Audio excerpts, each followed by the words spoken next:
નમસ્કાર મારા વહાલા વિદ્યાર્થી મિત્રો, આજે વાત કરીશું ધોરણ 10 વિષય વિજ્ઞાનના પેપર નંબર 2 ના સંપૂર્ણ મિત્રો વિભાગ બી નું સંપૂર્ણ સોલ્યુશન મિત્રો સમજૂતી સાથે મેળવીશું।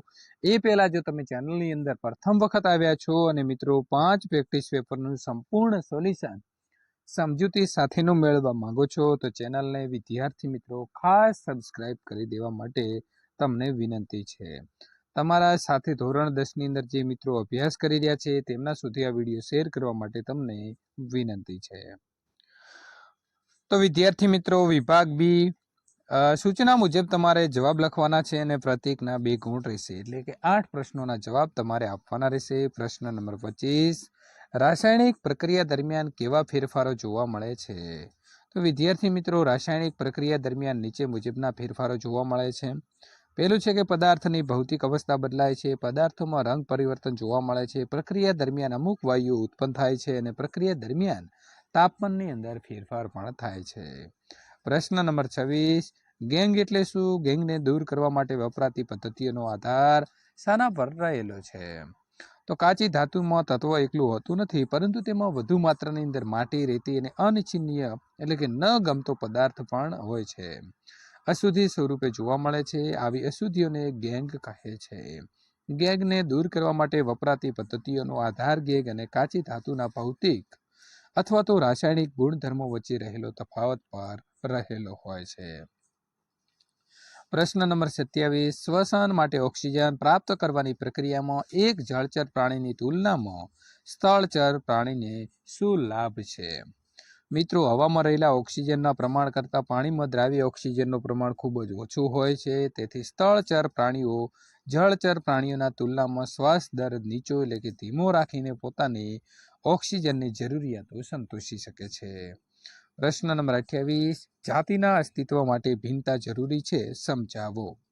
તો મિત્રો, ચોક્કસ જાતિ કે તેની વસ્તી ચોક્કસ પર્યાવરણમાં કે વસવાટમાં વસે છે। પૃથ્વીના પર્યાવરણમાં વિવિધ ફેરફારો જોવા મળે છે, જેવા કે તાપમાનની અંદર વધઘટ થાય છે, પાણીના સ્તરમાં વધઘટ વગેરે થતા રહે છે। બદલાતા પર્યાવરણમાં ભિન્નતા ધરાવતા સજીવોને જીવવા માટે થોડી તકો મળે છે। ભિન્નતાના કારણે પર્યાવરણ સાથે અનુકૂલન સાધી અસ્તિત્વ જાળવી શકાય છે। ભિન્નતાથી સજીવોનું ભૌગોલિક વિતરણ વધે છે અને આથી જાતિઓના અસ્તિત્વ માટે ભિન્નતા ઉપયોગી છે। મિત્રો, પ્રશ્ન નંબર 29, સપુષ્પી વનસ્પતિમાં ફલન પછીની ઘટનાઓ વર્ણવો। તો વિદ્યાર્થી મિત્રો, સપુષ્પી વનસ્પતિની અંદર જે ફલન છે એ ફલન પછી આગળ શું થાય છે તેની આપણે પદ્ધતિ અહીં લખવાની છે। ફલન પછી અંડકમાં યુગ્મનજ અનેક વિભાજન પામી ભ્રૂણનું નિર્માણ કરે છે। અંડકની ફરતે સખત આવરણ વિકાસ પામે છે અને અંડક ક્રમશઃ બીજમાં પરિવર્તિત થાય છે। બીજમાં ભાવિ વનસ્પતિ અથવા ભ્રૂણ હોય છે અને તે અનુકૂળ પરિસ્થિતિમાં નવા છોડ તરીકે વિકાસ પામે છે। આ ક્રિયાનો બીજ અંકુરણ કહે છે। અંડાશય ઝડપથી વૃદ્ધિ પામે છે અને પરિપક્વ થઈ ફળની અંદર રૂપાંતર પામે છે। પ્રશ્ન નંબર મિત્રો 30, સૂર્યનો શ્વેત પ્રકાશ 7 ઘટકોનો બનેલો છે, દર્શાવતો ન્યૂટનનો પ્રયોગ જે છે મિત્રો આકૃતિ દોરી અને સમજાવો। તો વિદ્યાર્થી મિત્રો, તમે જે અહીં જોઈ રહ્યા છો આ પ્રકારે આકૃતિ દોરવાની છે। પ્રકાશનું વિભાજન, પડદો, શ્વેત પ્રકાશ, પ્રકાશનું પુનઃસંયોજન અને શ્વેત પ્રકાશ।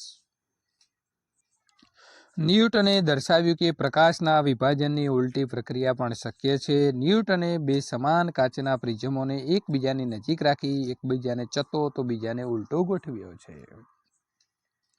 જ્યારે શ્વેત પ્રકાશનું કિરણ પ્રથમ પ્રિઝમ P1 માંથી પસાર થાય ત્યારે તે જુદા જુદા રંગોમાં વિભાજિત થઈ ગયું। આ બધા જ રંગોને તેણે બીજા પ્રિઝમ પર આપાત કર્યા।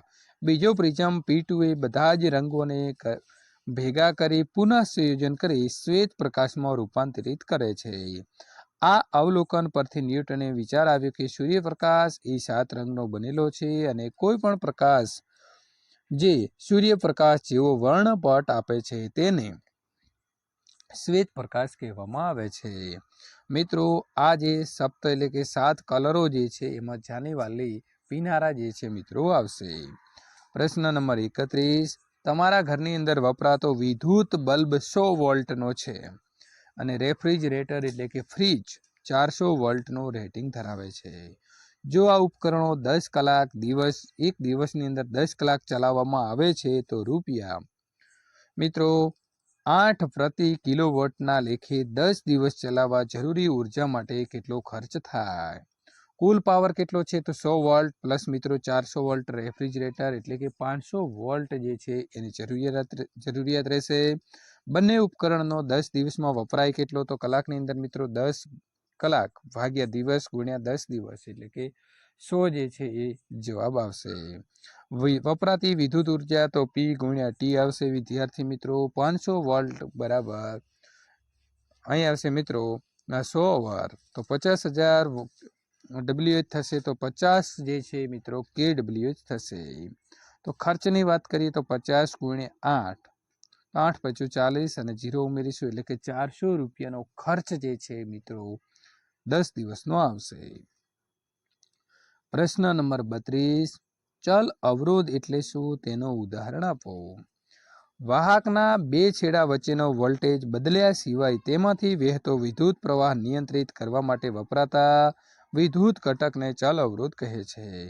ઉદાહરણની વાત કરીએ તો રિહોસ્ટેટ એટલે કે મિત્રો વિદ્યુત પરિપથનો અવરોધ બદલવા માટે ઉપયોગમાં લેવાતા સાધનને વિદ્યુત ઘટકને રિહોસ્ટેટ કહે છે.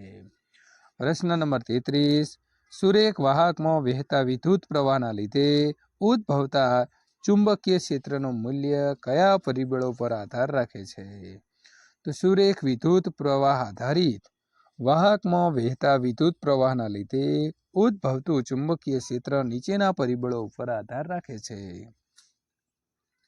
સુરેખ વાહકમાં વહેતા વિદ્યુત પ્રવાહનું મૂલ્ય, સુરેખ વાહકથી હોકા યંત્રનું અંતર.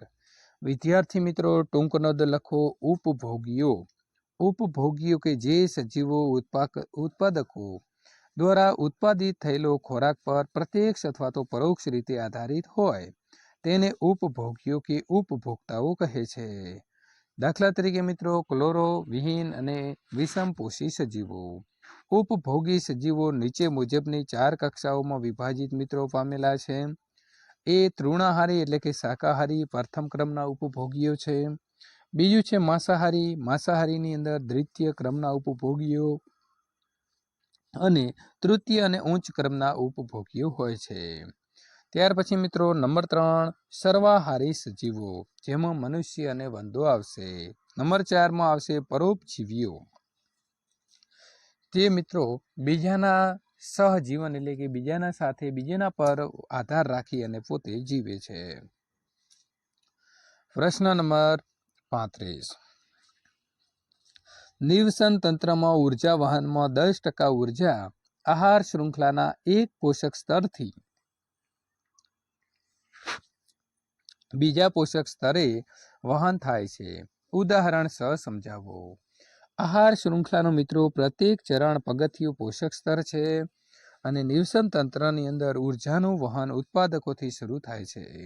ઉત્પાદકો લીલી વનસ્પતિઓ પ્રથમ પોષક સ્તરે હોય છે. તેઓ જે સૌર ઉર્જાનું શોષણ કરે છે અને પ્રકાશ સંશ્લેષણ દ્વારા ખોરાક સ્વરૂપે રાસાયણિક ઉર્જામાં રૂપાંતર કરે છે.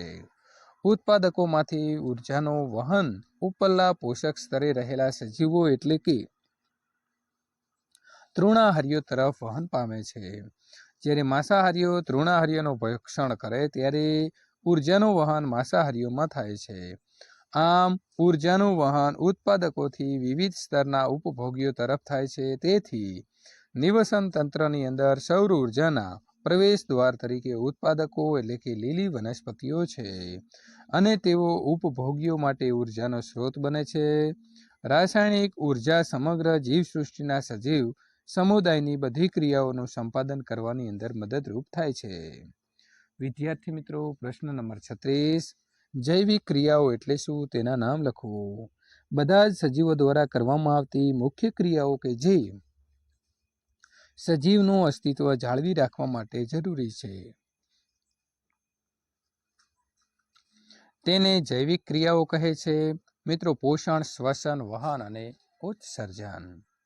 પ્રશ્ન નંબર 37 વિદ્યુત પ્રવાહ આધારિત વર્તુળાકાર લૂપના લીધે ઉદ્ભવતા ચુંબકીય ક્ષેત્રની લાક્ષણિકતાઓ જણાવો. તો ગૂંચળામાંથી પસાર થતા પ્રવાહમાં ફેરફાર કરીને તેની તીવ્રતા બદલી શકાય છે. ગૂંચળામાં વહેતા પ્રવાહની દિશા ઉલટાવીને તેની ધ્રુવીયતા ઉલટાવી શકાય છે. ત્રાંબાના ગૂંચળા એટલે કે સોલેનોઇડની અંદર નરમ લોખંડનો સળિયો દાખલ કરીને અને પછી આ સોલેનોઇડને બેટરી સાથે જોડીને તે બનાવવામાં આવે છે. વિદ્યાર્થી મિત્રો, ત્યાર પછી વિભાગ સીનું સોલ્યુશન મેળવવા માટે અહીંયા આપેલી એન્ડ સ્ક્રીન અથવા નીચે ડિસ્ક્રિપ્શનની અંદર આપેલી લિંક ઉપર ક્લિક કરીને 6 એ 6 પેપરનું સોલ્યુશન મેળવી શકો છો.